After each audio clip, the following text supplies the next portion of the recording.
the U.S. Grant / Coolidge Institute, Stanford University. They wanted to call this think tank the Grant Institute until they learned he was a drunk and had more troops in the Civil War than it counted anyway.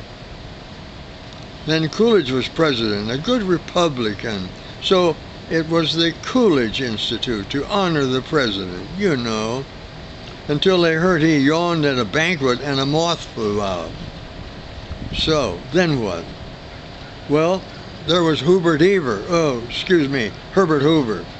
a good mining engineer, and finally, who was president, but who engineered the burial of the Bonus March in Washington in the spring of 1932 during the Great Depression of the veterans of World War I, who wanted the little $50 to $100 bonus that had been promised by Congress in 1923, 19 years before.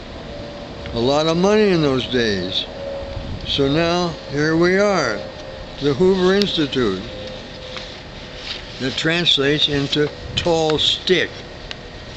So it's a tiny think tank. It's a think tank about war, revolution, and peace. Good subject from the point of view of the ruling power class.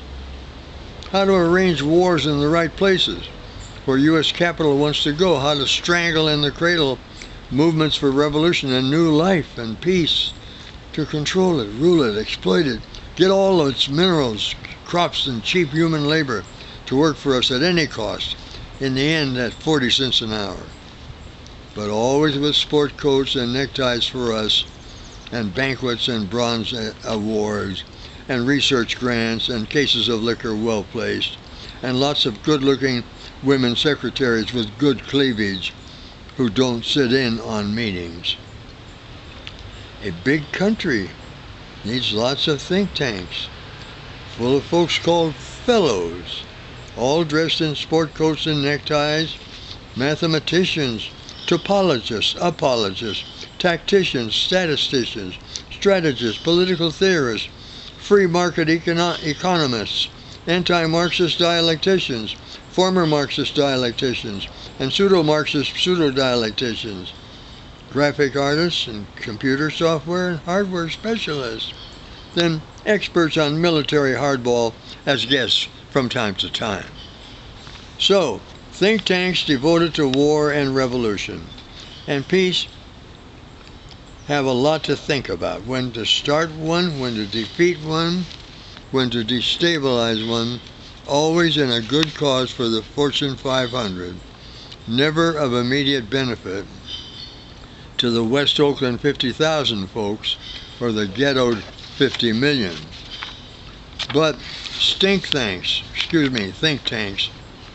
serve a vital purpose in thinking ahead about wars and revolution and whatever, and they also have the purpose in thinking about the past, because the past leads to the future, and scholars are always rewriting history, so why shouldn't a think tank like the Hoover Institution do a little rewriting if it helps, right? So let's go after the people who made history, rewrite their stories a little. But, right, first you've got to get their stories before you can rewrite them. Change an emphasis here or there, change a paragraph, leave a few things out, change a verdict, subtly change a speech, change. So maybe even Jesus' story could be rewritten, so he ends up a Nazareth insurance agent. So, forget the papers of Huey P. Newton and Martin Luther King. The Hoover boys got them now, have their words, and Joe Stallin's born in Georgia and educated in Alabama, and there was a drug addict in somebody's army in World War II. But to do this, you've got to get their life story, all the rights to them, rights to their papers, so no one else ever again can see them without your say-so. And you're in command to twist the truth. Every tortured way it's safe to dream up. Push the truth to the borders of usefulness. Isn't that what ethics means? You're gunning down revolutionaries, poverty-stricken families, and bloated, skinny babies, in the name of the counter-revolution. And isn't that morality?